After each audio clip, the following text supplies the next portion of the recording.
Now, the digital economy, as a result of the fourth industrial revolution, is gradually becoming the leading direction of modern development.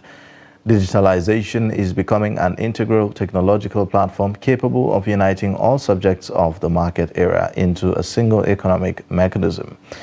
The digital economy, of course, creates new jobs, expands opportunities for the youth. The Nigerian youth hold the key to unlocking the country's economic prospects. In realization of these, we'll be discussing the role of the digital economy in reducing unemployment and making Nigerians, especially the youth, to become self-reliant and boost the nation's economy. We have in the studio Dr. Usman Gambo Abdullahi, the Director, Information Technology Infrastructure Solutions, National Information Technology Development Agency, NIDDA, the implementers of the National Digital Policy for Digital Nigeria. And also joining us virtually is Olubumi Fabanwo. He is an ICT expert in blockchain who joins us from Lagos. Thank you so much for joining us on DAYBREAK this morning. Yeah. Thank you very much. Welcome to the program. Thank you. All right. Well, to begin with, going by the introduction we just had, digital revolution is changing the way things are done. And certainly Nigeria cannot be an isolation in that regard. You know, in brief, give us an assessment of the progress that have been made over the past few years in regards to the digitalization process in Nigeria. Thank you very much for the opportunity. As you introduce, I think, you know, the journey to digital economy started a while back. But what is important is that everything, for whatever you are to do, you have to have an appropriate plan. And so that's why in 2019, Mr. President unveiled the National Digital Economy Policy and Strategy for Digital Nigeria in one of our flagship programs, the Digital Nigeria program. Now, that policy and strategy, I mean, it's a deliberate effort towards ensuring that Nigeria and Nigerians derive the maximum benefit of the digital economy. And then it is anchored on 8 pillars, but just as you said, brief, we at the National Information Technology Development Agency, one of the agencies of the Federal Ministry of Communications and Digital Economy, driving the implementation of the policy, also came up with our plan, the strategic roadmap and action plan that would coordinate the efforts of that digital transformation, our journey towards the digital economy. That particular strategy for us is anchored on 7 pillars. Like I said, the digital economy policy and strategy was anchored on 8 pillars, but ours, we tend to focus it because there's, you know, it's a collaborative initiative. It's not just the agencies within the Federal Ministry of Communication and Digital Economy. Rather, it is a nationwide and collaborative, both public and private sector organizations and the academia. So we decided to look at 7 key areas. One is digital developmental regulation. It is important that whatever we are doing, we have to do it strategically. And it's important too that you have regulatory instruments that drive the adoption and adaptation of technology. So that's one key area that we felt we have to focus the transition. The second is digital literacy and skills. Now, for us to be able, as Nigeria, to be able to effectively harness the benefits of the digital economy, Nigerians have to be digitally literate. And so that's why in that policy, the National Digital Economy Policy and Strategy, an aspirational target of having 95% digital literate Nigerians was set. And so it's ambitious. And like I said, you know, so it is the effort of everybody that has to try and see that we achieve that target. Okay. That's the second one. The third is digital transformation, digital innovation and entrepreneurship. As you indicated in your introduction, it is important we have opportunities that jobs are created for Nigeria and Nigerians. In Nigeria, we are blessed. because we have a youthful population that are highly talented, that are tech savvy. And it's important that we use digital technology to drive that, to make the best use of those opportunities for our youth. So we identified that as our focus, as another focus area. Another focus area is emerging technologies. Now, as you also indicated in your introduction, is the fourth industrial revolution. And like I said too, our youth are highly talented and are tech savvy. So we are moving, we have missed the opportunities of the first, second and third industrial revolution. Nigeria at the moment actually is in an appropriate to make the best use, to harness the fourth industrial revolution. So we identified that as key pillar 2 in the strategy to ensure that we drive the maximum benefit. Another area that we have also focused on is cybersecurity. Now, as we transit to the digital economy, everything is cyber. Our life will now becomes in cyberspace.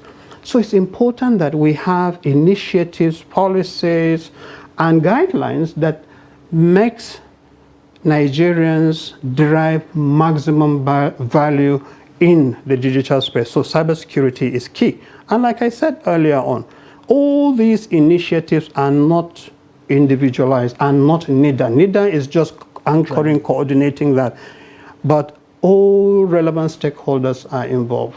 One last one that I need to also indicate too, area of focus is indigenous content promotion. Now, we know that Nigeria in particular and Africa in general, we are consumers of technology that are imported. Mm-hmm. We don't have opportunity to ensure that we domesticate this technology.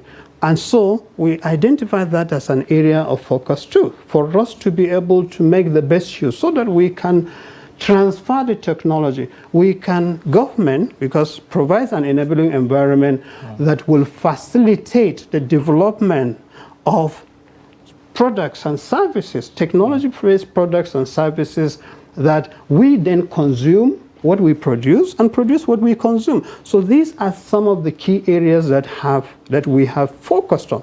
Now, of course. Okay, before you move on, before you move on, the idea is just to have you lay a background for us, kind of by way of looking at all that NIDA has been doing in the past few years. We also have another guest who is joining us virtually, like I introduced earlier, Olubunmi Fabanwo. He's an ICT expert and blockchain expert as well. But before he comes in, I would like for you to give us a brief understanding of the recently launched national blockchain policy of NIDA. Can you just in brief tell us what it's all about before we get Olubunmi to also chip in there? Thank you very much once again. As I indicated in my brief, as you indicated, is emerging technologies. Now, blockchain is one of the emerging technologies, and Nigeria, we identified that we have to make the best use of emerging technologies. There are a series of initiatives. If you look at, for instance, cryptocurrency, Nigeria is rated as the largest economy in the world, about over 30%. That uses cryptocurrency. We have the e-Naira.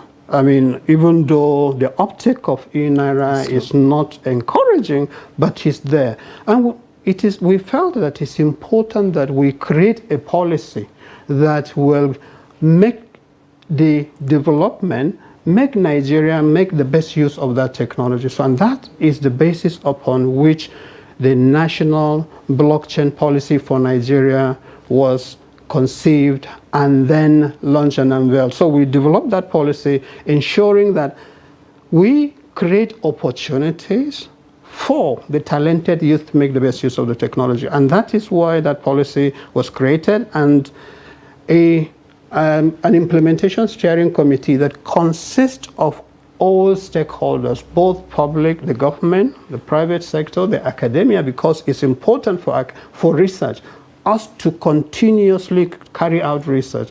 Even though NIDA has a National Center for Artificial Intelligence and Robotics, which also researches on, blockchain in particular and other emerging technologies. It is felt that that should be done across the board. Private sector getting involved, public sector, agencies of government getting involved, the academia, and the private sector. So that's really, in brief, what... And then maybe if I can add, we focus on 3 areas. The policy focuses on 3 areas because you have to be strategic. We've identified innovation as one key area that we focus on.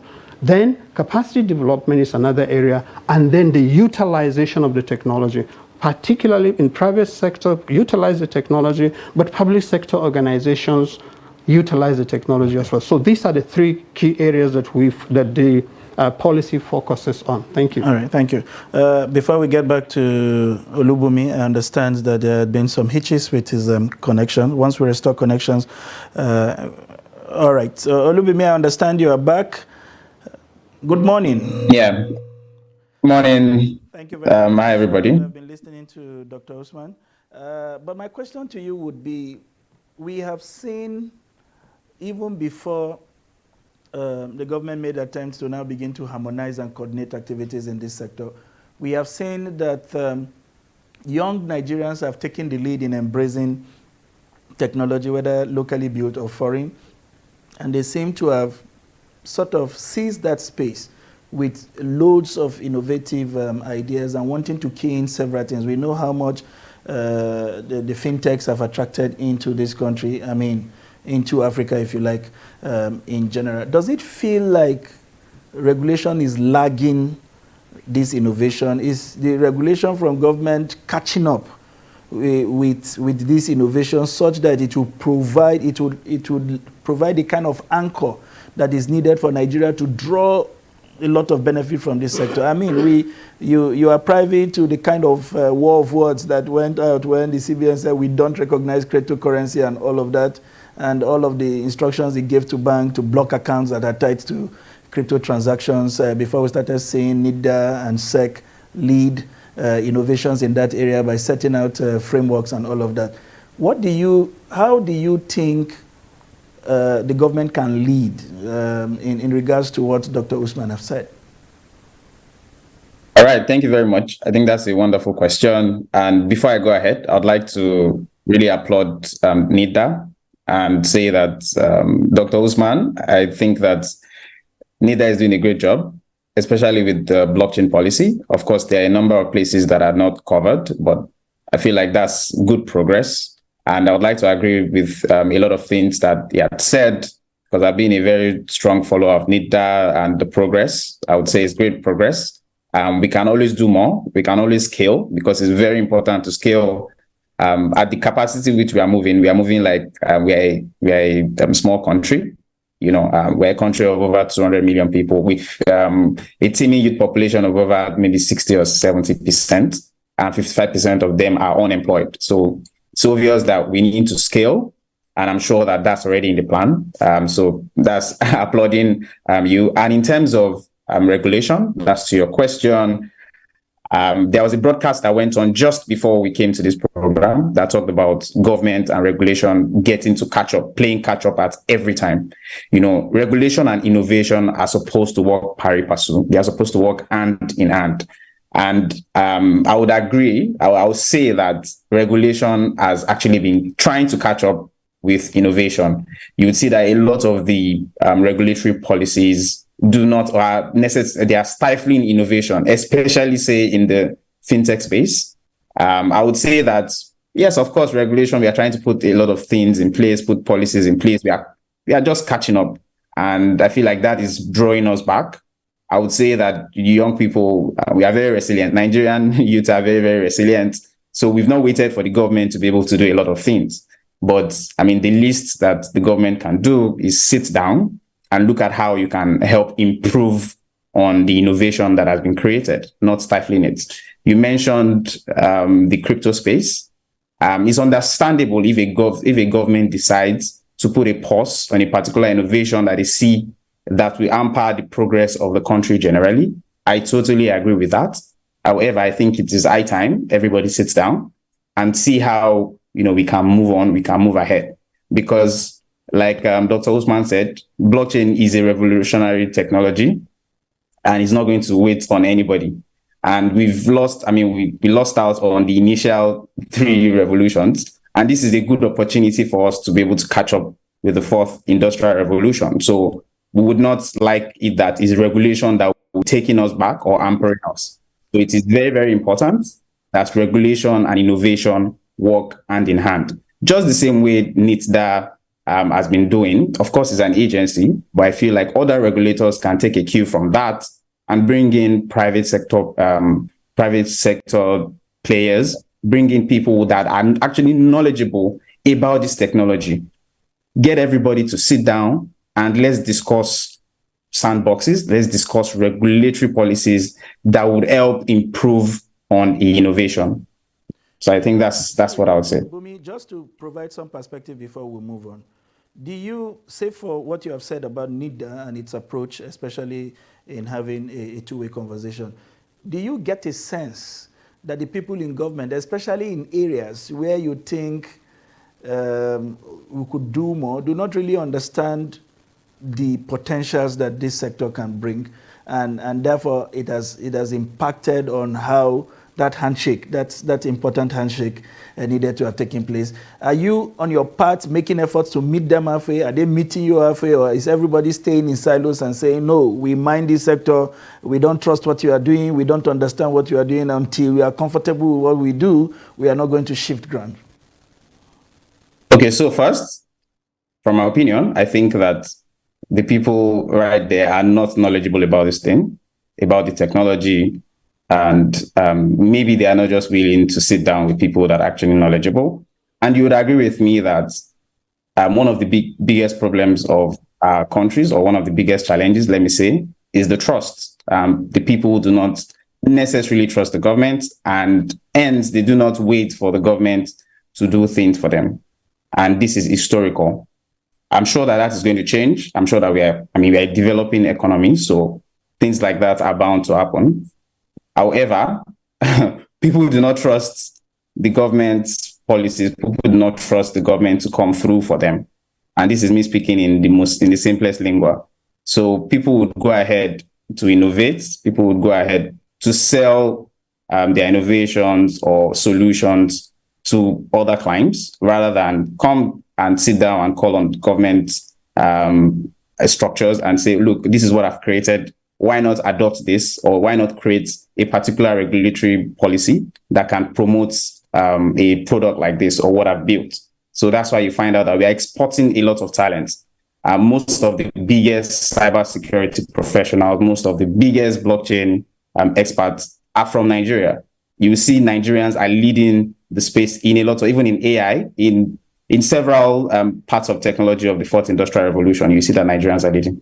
All right. Okay.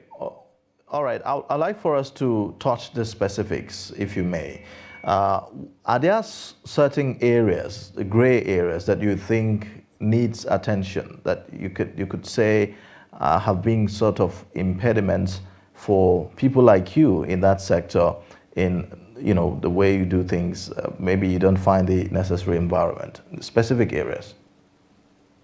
Okay, so first I would say that there's lack of early stage financing, which I think that the government can play a bigger role in.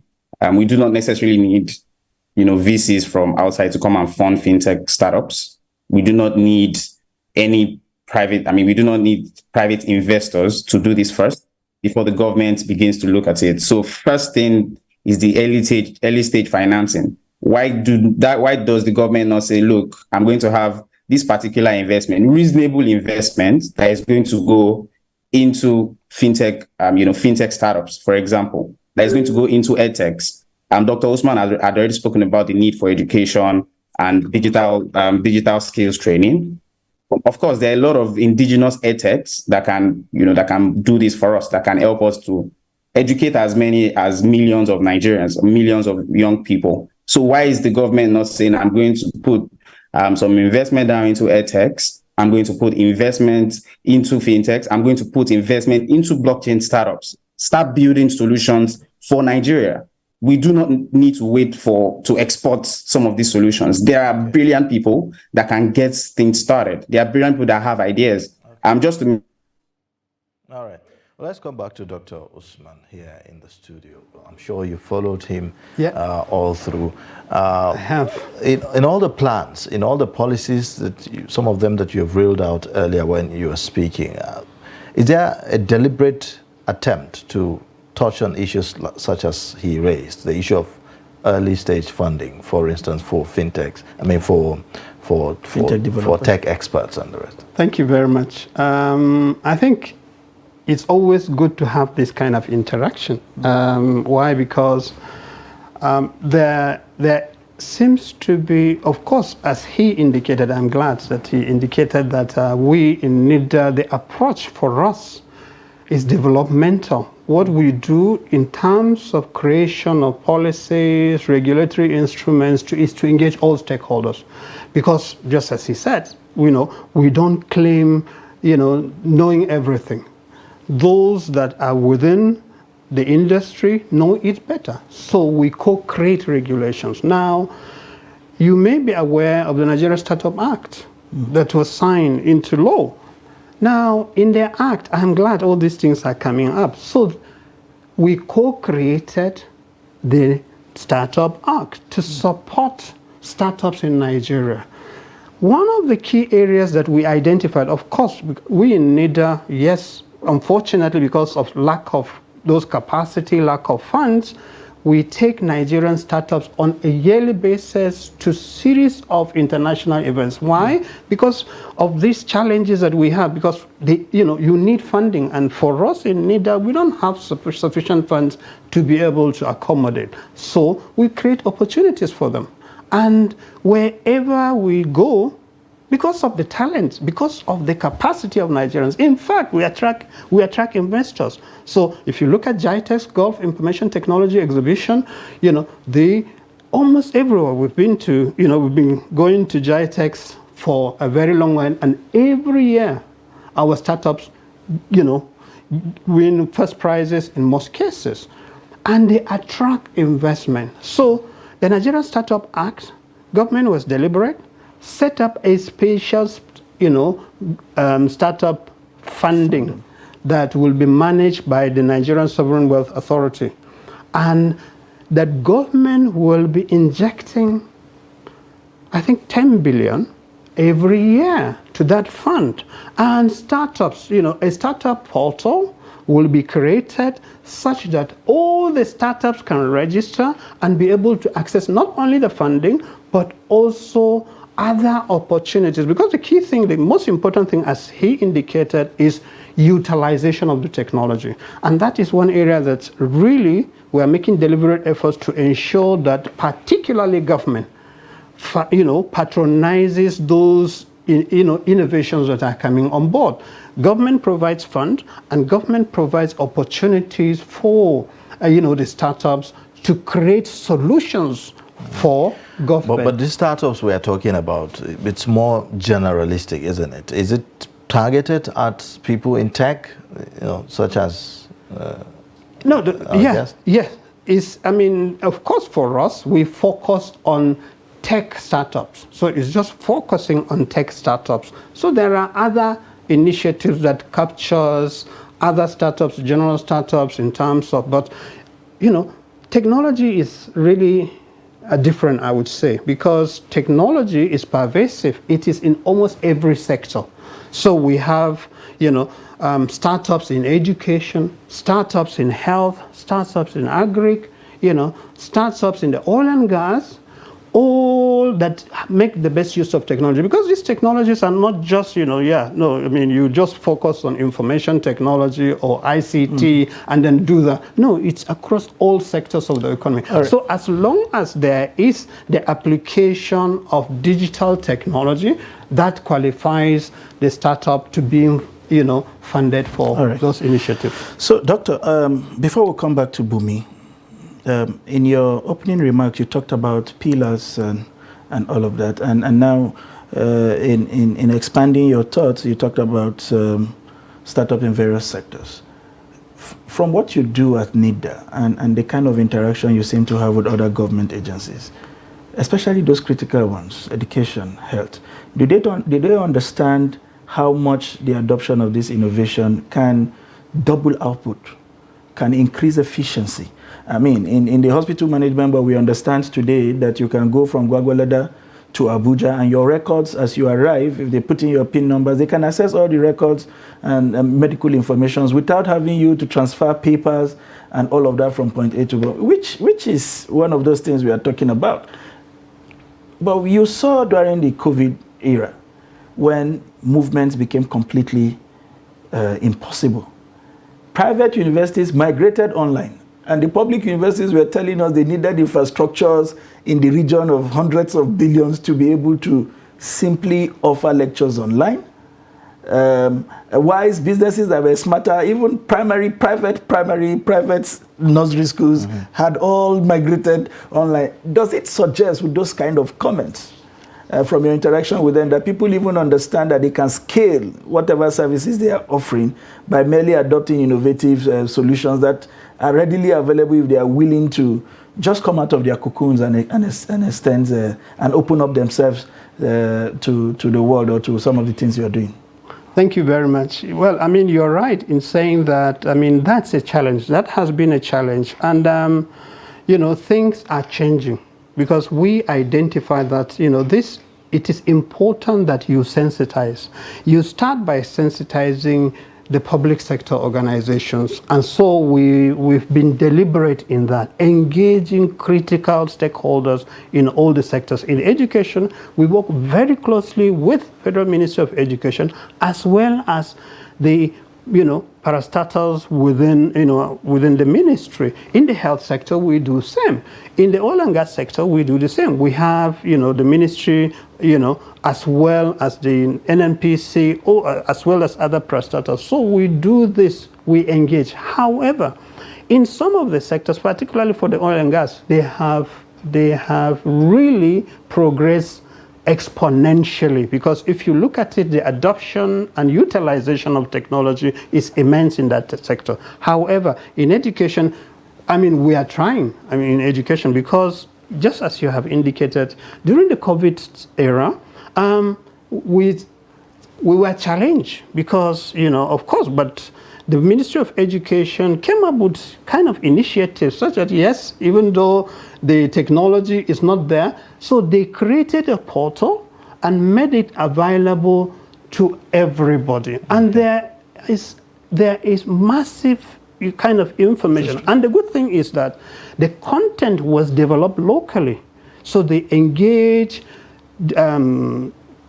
institutions like Yaba College of Technology and others to develop the content and made it available. And there's so much content. And actually now they are scaling that, you know, so that they do. But the issue of infrastructure is a challenge. And government realizes that, for instance, in agencies like us, National Information Technology Development Agency, TEDFund in particular, the NCC, Nigerian Communications Commission, are making efforts towards provision of infrastructure. For instance, for us in NIDA, every year we provide what we call digital economy centers, about 80 with e-learning solutions across communities. And NCC does the same, USPF and TEDFund, particularly for tertiary institutions, do the same. So yes, the issue of infrastructural deficit is there. Okay. And so government is making deliberate effort at addressing that. All right.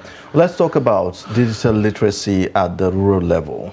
Recently, we saw the cashless policy, sort of, well, not totally cashless policy, but the central bank's attempt at a cashless system, reducing cash in circulation and the rest of them. And we saw how people in the rural communities were greatly hit by that policy. And as it is now, it doesn't look like we're making any headway with that, you know, and all that. What's NIDA doing in translating the level of sophistication we see in the urban areas to the rural communities? Thank you very much. I mean, it sort of builds in nicely with what I said, you know, in terms of infrastructure. We have realized that gap, and essentially we are engaging relevant stakeholders. For instance, now almost even in rural areas, you have people with smartphones. And there are digital literacy and skills content that were identified, developed that are suitable for the rural community. And so we are making such kind of things available in collaboration with relevant stakeholders. But more importantly, our intervention, deployment of infrastructure focuses on rural areas so that we can bridge that digital divide in terms of infrastructure as well as in capacity. As I said earlier on, the target that we hope to achieve by 2030 is 95% digital literacy in Nigeria. We cannot achieve that if we don't reach out to the 50% of Nigerian population that are in the rural areas. So NIDA, as well as other relevant stakeholders, are making deliberate efforts towards addressing that through the provision of infrastructure. Right. Okay. And others. Thank you very much, Dr. Usman. Bumi, if you are still there, you have 40 seconds quickly to give us your closing remarks, your final take on this. What are the low-hanging fruits? What do we need to do quickly to ramp up capacity, around what is happening with our youth and create the enabling environment for people to thrive? Okay, thank you very much. I think we are doing pretty good, to be honest. However, like I mentioned in the beginning, we have to scale. And by scaling, that means that you have to bring in the right partners, the right private partners. There are a lot of organizations out there, big organizations that are willing to partner with governments in terms of digital literacy, in terms of education, things that Dr. Usman had already mentioned. So we have to move fast in bringing in the right partnership so that we can be able to, educate more people. We are not just talking about thousands. We are talking about millions of people. So let's duplicate what we are doing. Let's treat it like business development. Like NIDA should not see itself as a government agency. I understand it is, but then let's move like we are actually building a business, because this is holding to the future of the country. And I would also like to say, in terms of regulation, whoever is listening to me, regulators, we need to sit down with the people in the space, people that actually know these things. Let's come up with actual regulations that will help progress the space. And lastly, I would say that one thing that can accelerate in terms of digital infrastructure to rural environments, because there are a lot of them, I think is providing digital finance services. If you go to anywhere in Kenya, any people that are selling by the roadside in any city in Kenya are able to receive funds, they're able to receive money just with their mobile phones, not even smartphones. So I think that we need to bring in... Who is an ICT expert and also blockchain expert. Thank you for joining us on Daybreak. And Dr. Usman Gambo Abdullahi, Director of Information Technology Infrastructure Solutions of NIDA. Thank you for joining. Thank you so much for having us. All right. We appreciate it. Thank you. Well, that's our show for today. In case you've missed, you can always catch up across all our social media platforms and also on our YouTube live stream. I am Ayuba Ila. Thanks for watching. Bye for now. I am Sunday Michael Ogo. Let's do this again tomorrow. Thank you very much for watching.